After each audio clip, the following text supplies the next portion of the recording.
പ്രപഞ്ചത്തിന്റെ അനന്തതയിൽ ഒരഗ്നിഗോളമായി പിറന്ന് ഇന്ന് നാം കാണുന്ന നീലഗ്രഹമായി മാറിയ ഭൂമിയുടെ യാത്ര ഏതൊരു ഹോളിവുഡ് ത്രില്ലറിനേക്കാളും ഉദ്വേഗജനകമാണ്.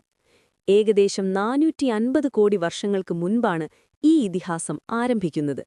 പുതുതായി ജനിച്ച സൂര്യനു ചുറ്റും കവിഞ്ഞൊഴുകിയ പൊടിപടലങ്ങളും വാതകങ്ങളും ഗുരുത്വാകർഷണത്തിന്റെ കരുത്തിൽ കൂട്ടിയിടിച്ച് ഉറച്ചപ്പോഴാണ് ഭൂമിയെന്ന ഭീകരരൂപം ജനിച്ചത്. ആദ്യകാലത്ത് ഭൂമിയൊരു നരകമായിരുന്നു. എങ്ങും ഉരുകിയൊലിക്കുന്ന ലാവ, അന്തരീക്ഷത്തിൽ വിഷവാതകങ്ങളുടെ പുകമറ, നിരന്തരം പതിക്കുന്ന ഉൽക്കാവർഷങ്ങൾ.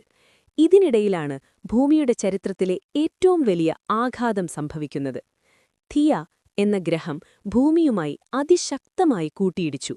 ആ കൂട്ടിയിടിയിൽ ഭൂമിയുടെ ഒരു ഭാഗം തെറിച്ചുപോകുകയും അത് പിന്നീട് നമ്മുടെ ചന്ദ്രനായി മാറുകയും ചെയ്തു. ചന്ദ്രന്റെ സാന്നിധ്യം ഭൂമിയുടെ ഭ്രമണത്തെ ക്രമീകരിച്ചില്ലായിരുന്നുവെങ്കിൽ ഇവിടെ ജീവൻ സാധ്യമാകുമായിരുന്നില്ല. ഭൂമി പതുക്കെ തണുക്കാൻ തുടങ്ങിയതോടെ അന്തരീക്ഷത്തിലെ നീരാവി ഘനീഭവിച്ച് മഹാപ്രളയമായി ഭൂമിയിലേക്ക് പതിച്ചു. ലക്ഷക്കണക്കിന് വർഷങ്ങൾ നീണ്ടുനിന്ന ആ മഴയിലാണ് സമുദ്രങ്ങൾ രൂപപ്പെട്ടത്. 380 കോടി വർഷങ്ങൾക്ക് മുൻപ് ആഴക്കടലിലെ ചൂടുറവകൾക്ക് സമീപം ആദ്യത്തെ ജീവന്റെ കണിക തുടിച്ചു. അവിടെ നിന്ന് തുടങ്ങിയ പരിണാമം തടസ്സങ്ങളില്ലാത്ത ഒന്നായിരുന്നില്ല. പലതവണ വൻകരകൾ കൂട്ടിയിടിച്ചു. ഭൂമി മുഴുവൻ ഐസ് മൂടി ഒരു മഞ്ഞു പന്തായി മാറി, സ്നോബോൾ എർത്ത്. എന്നാൽ ഓരോ തവണയും ഭൂമി അതിശക്തമായി തിരിച്ചുവന്നു.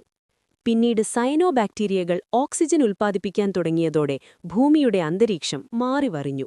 ഡൈനസറുകളുടെ യുഗവും അവയുടെ അപ്രതീക്ഷിത അന്ത്യവും ഭൂമി സാക്ഷ്യം വഹിച്ചു.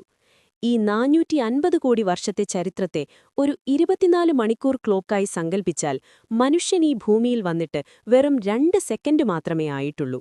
നമ്മൾ ശ്വസിക്കുന്ന ഓരോ തുള്ളി ഓക്സിജനും ചവിട്ടി നിൽക്കുന്ന ഈ മണ്ണും ശതകോടിക്കണക്കിന് വർഷങ്ങളുടെ പോരാട്ടത്തിന്റെ ഫലമാണ്. പ്രപഞ്ചത്തിലെ ഈ അത്ഭുതഗ്രഹം ഇന്നും നമ്മെ വിസ്മയിപ്പിച്ചുകൊണ്ടിരിക്കുന്നു.